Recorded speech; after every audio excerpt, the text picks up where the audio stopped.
네, 뭐 많이 좀 상담을 하는 이야기를 많이 들어보면요, 많은 분들이 이거 집을 샀는데 떨어지면 어떡할까요? 그걸 고민하시는 맞아요. 분들 많고요. 또는 집을 사기엔 좀 불안한데 올라버리면 어떡할까요? 그런 질문하시는 분들이 많습니다. 그래서 실제 뭐 어떤 분들은 또 집을 샀는데 또 다주택자가 있다 보니까 세금 문제 때문에 집을 안 사는 게 낫지 않을까 하시는 분도 있을 거고, 또 어떤 분들은 뭐 집을 이제 사기에는 좀 떨어지지 않을까 불안감 갖고 계신 분들은 있는데, 자, 투자라는 거 내가 정확하게 주관적으로 뭐 하는 것보다는 객관적으로 어떠한 시점을 갖고 제가 어느 정도 주관 있게 딱 투자하는 게 좋기 때문에 그런 부분에 좀 같이 좀 정리하고 알아보는 시간을 가지려고 합니다. 자, 좀 재밌는 거를 한번 갖고 와봤어요. 예. 자, 눈여겨봐야 할 뭐 가구 부동산 이야기인데, 자, 보통 우리가 이제 질문을 많이 던집니다. 제가 질문 던지는데 주택 수를 많이 여쭤봐요. 제가 뭐 보유하는 주택 수에 대해서 여쭤보는데, 어떤 분들 같은 경우는 주택 수가 많다 보니까 뭐 종부세 부담이 돼서 매도하시는 분들 실제적으로 있고요. 또는 집을 사긴 했지만 양도세에 대한 고민을 좀 많이 하시는 분들이 있습니다. 자, 이거 재밌는 기사를 갖고 와봤는데요. 자, 오래됐죠. 1984년도 아마 그 정도 기사 겁니다. 자, 옛날 기사인데 뭐 한문으로 써진 거를 오른쪽 하면, 자, 국세청에서 이 채권 당첨자, 즉 청약 같은 거죠. 청약, 과거 이제 채권 매입해서 아파트 분양한 받은 이 순위 통장이라는 게 이제 청약 통장을 보시면 될 것 같습니다. 자, 미등기로 이제 프리미엄 붙여서 전매를 할 때는 양도세를 최고 95%를 적용을 했다. 자, 80년도에 당시에 양도세 우리가 보면, 지금도 우리가 보면 뭐 분양권이나 전매 제한이 있는 아파트 단지나 그런 경우, 지역이 아닌 경우에는 우리가 뭐 분양권이나 그런 것들을 뭐 프리미엄 붙여서, 또는 어떤 뭐 인기가 좀 하락한 지역 같은 경우는 오히려 역 프리미엄 우리가 보면 그렇게 해서 거래를 많이 하는데, 자, 예전에도 양도세 같은 경우는 많이 냈습니다. 그래서 양도세 물론 이 분양권에 대한 부분인데, 자, 저는 이제 그 밑에 보면요, 자, 국세청에 따르면 뭐 한동안 과열 현상을 보였던 뭐 부동산 투기 1차, 2차 뭐 특정 지역이 나왔는데, 여기 보면 개포동, 현대아파트 등, 자, 이 민간 아파트가 새로 분양되면서 투기가 계속적으로 증가가 되고 있다. 자, 우리가 지금도 서울에 인기 있는 지역들을 보면 청약이 엄청난 경쟁률과 함께 또 어마어마하게 또 높은 뭐 프리미엄 거래가 되기도 하고, 또는 가격이 높이 오르는데, 자, 예전에도 마찬가지죠. 예전에도 마찬가지인 부분인데, 자, 제가 이 80년대 이야기를 왜 제가 말씀드리냐면, 이제 이 80년대 아파트가 재건축으로 이제 바뀌는 시기가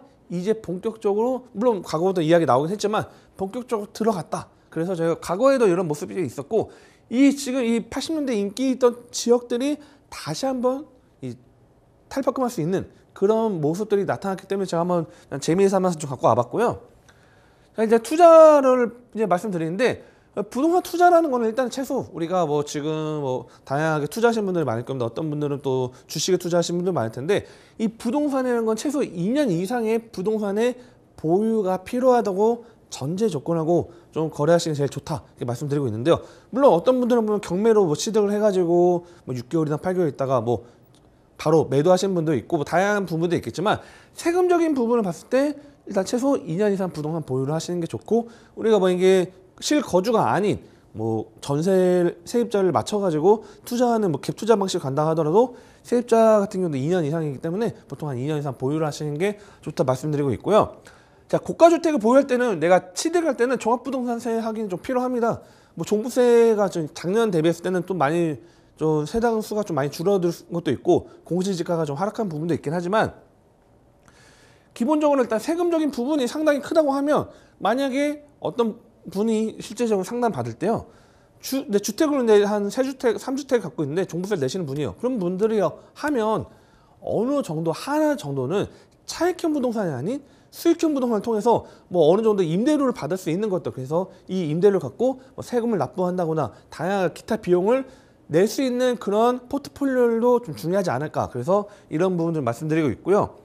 저는 뭐 소액 투자로 한 때는 뭐 4년 주기를 많이 말씀드립니다. 물론 이거는 다 취향에 따라서 또는 뭐 성향에 따라 다를 텐데, 4년 정도로 주기를 해서 뭐 전세로 보면 전세 두 바퀴라고 말씀드리는데, 4년 정도 주기를 해서 소액으로 단기적 차익으로 투자하실 방법이 있고요.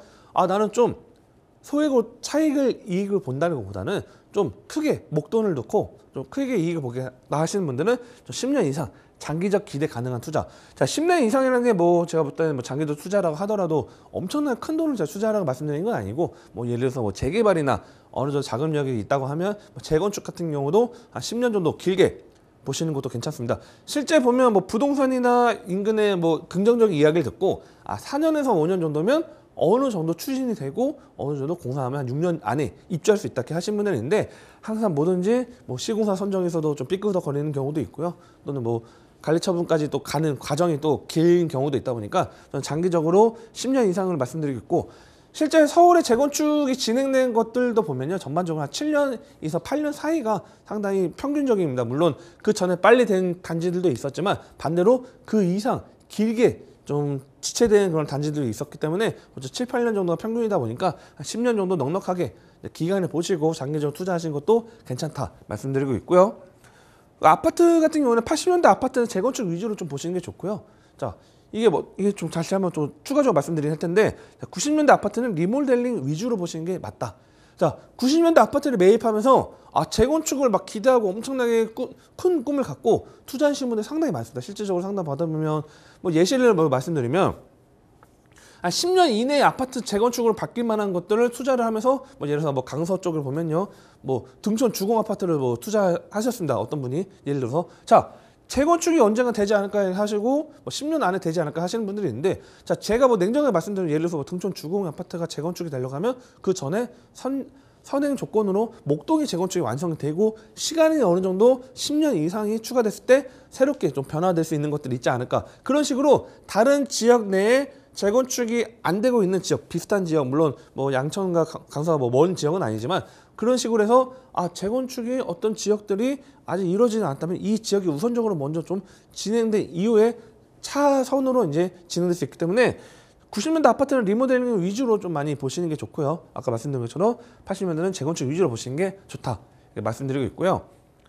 자, 시장이 좋을 때는 감정평가액이 큰 부동산을 좀 추천해드리고 있습니다. 자, 시장이 좋다는 거 왜 그렇게 말씀드리는지 또 말씀드릴 텐데, 자, 감정평가가 큰다고 하면 향후에 내가 들어가는 돈이 적거나 또는 배당받을 수 있는 그런 가치가 높겠죠. 그렇기 때문에 재개발 같은 경우는 이제 감정평가에 큰 부동산을 보시는 게 낫고, 자, 일반 분양가가 높게 적용됐을 때 비례율이 상승되기 때문에 뭐 분담금 예를 들어서 만약에 추가 분담금이 한 5억이 나오는데 일반 분양가가 높게 적용이 된다고 하면 비례율 높아지겠죠. 그러면 당연히 분담금 적어주는 거고, 시장이 좋지 않은 경우도 있겠죠. 시장이 좋지 않은 경우에는 감정평가액이 작을수록 비례율 대비 유리해집니다. 자, 이게 지금 왜 그렇게 말씀드리고 있냐면, 지금 부동산 시장이 좋다고 생각하시는 분도 있을 거고, 또는 아직은 어렵지 않나 생각하시는 분도 있는데, 그에 맞춰서 만약에 재개발 투자를 한다, 또는 뭐 재건축이나 가치 있는 걸 투자를 할 때는 시장이 좋지 않은 경우에는 큰 금액으로 좀 대형 대지가 넓은 그런 거를 투자하는 것보다는 차라리 대지가 적은 거로 좀 투자하시는 게 낫지 않을까 말씀드리는데, 자, 예를 들어서 뭐 보통 시장이 좋을 때는 감정평가의 가치를 낼 때 공시지가에서 보통 이건 뭐 무조건 맞는 건 아닌데 한 140에서 150% 정도가 보통 곱하면 될 것 같습니다. 공시지가.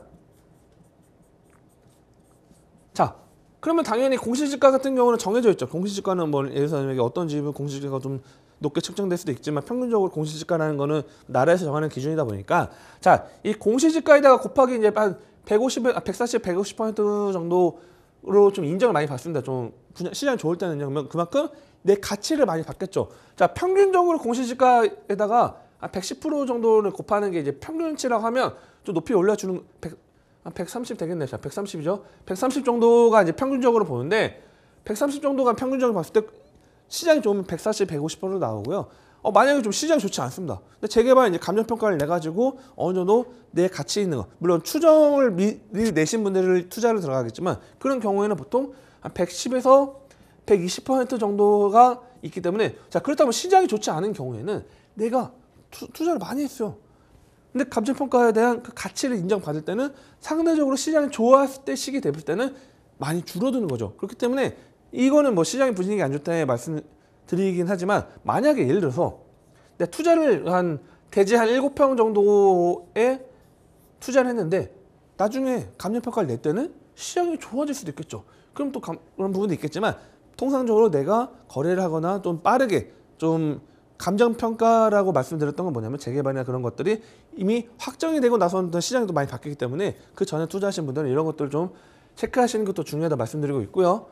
자, 그 다음에 자녀 명의로 이제 재개발 기대 가능한 거 투자도 좀 많이 추천해드리고 있습니다. 왜 그러냐면 실제 투자 상담하시는 분들은 50대, 60대 분들이 상당히 좀 자금적인 부분과 함께 앞으로의 은퇴, 노후에 대한 그런 대책 때문에 미리 좀 이제 부동산을 좀 선점하시려고 상담 받으시는 분들 많을 텐데요. 자, 많은 분들이 50대, 뭐 60대 넘어가신 분들이 재개발 투자하시는 분들 많습니다. 왜냐하면 자금력은 어느 정도 되고 좀 따박따박 뭐 월세 받는 것도 뭐 임대료나 그런 것도 임차인 뭐 신경 쓰는 것도 좀 귀찮은 분들도 있고 그러다 보니까 이렇게 재개발 투자하시는 분들이 많은데 저 이거 예시를 들어서 만약에 한 이제 70 넘으신 분이 이제 실제적으로는 상담 받았을 때 뭐 여러 채를 갖고 계신 분들이 많았습니다. 자 이분이 이제 한 여러 채 다주택자 갖고 계신데 재개발이나 그런 것들을 많이 투자를 하셨어요. 그런데 재개발인 게 이게 만약에 10년 이내 되면 어느 정도 괜찮지만 뭐 20년 정도 막 걸린다고 하는 것들을 막 투자하셨다고 하신다고 하면 물론 지금이야 뭐 100세 시대다 보니까 뭐 괜찮긴 하겠지만 어느 정도 나중에 자금이 부동산에 대한 매도를 해서 자금이 회수된다고 했을 때 이분이 누릴 수 있는 그런 뭐 돈의 뭐 가치나 그런 것들은 현재 좀 낮아질 겁니다. 그렇다면 지금 재개발이라는 건 어찌됐든 자녀 명의나 젊은 30대 40대 분들이 소액으로 투자해서 좀 장기적인 안목을 갖고 투자하시고 좀 50대 60대 분들은 차라리 수익형 부동산으로 해서 또 어느 정도 빠르게 당장 지금 뭐 당장 뭐 매달 통장에 임대료가 들어온다고 하면 당연히 그 돈으로 또 윤택하게 생활할 수 있는 것들이 있기 때문에 자 이런 것들 좀 보시면 될 것 같고요.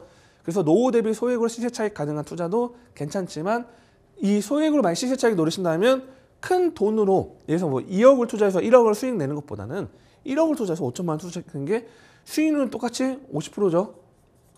그렇다면 우리 남들이 봤을 때는 와 10억을 벌었다. 10억을 투자해서 10억 벌었다면 와 너무 잘했다 하지만 제가 봤을 때는 1억을 투자해서 1억을 투자한 것도 똑같은 수익률입니다. 그렇기 때문에 금액이라는 건 세금적인 부분 봤을 때는 이게 더 유리한 것도 있고 또 보수적으로 투자를 하는 게 안전적인 투자이기 때문에 이것도 보시면 될 것 같고요. 그 다음에 차익형 부동산 투자는 장기적으로 좀 보셔서 지금 같은 경우 또 전세로 갭 투자하시는 분들은 지금 월세 가속화가 심하기 때문에 갭 투자 방식이 점점 어려워질 수 있습니다. 그렇기 때문에 그런 것들 보시면 좀 도움이 될 것 같고요. 그 다음에 지도로 또 바로 잠깐 지역 설명 살짝만 좀 해드리면 잠깐만요. 화면이 안 넘어가네. 네, 지도 설명은 제가 다음 시간에 이어서 추가적으로 설명드리도록 하고 뭐 투자나 그런 것도 궁금하신 부분은 또 편하게 또 저희가 이제 뭐 상담 문자나 또는 전화 가능합니다. 그렇기 때문에 전화 주시면 친절하게 또 상담 도와드릴 수 있도록 하겠습니다.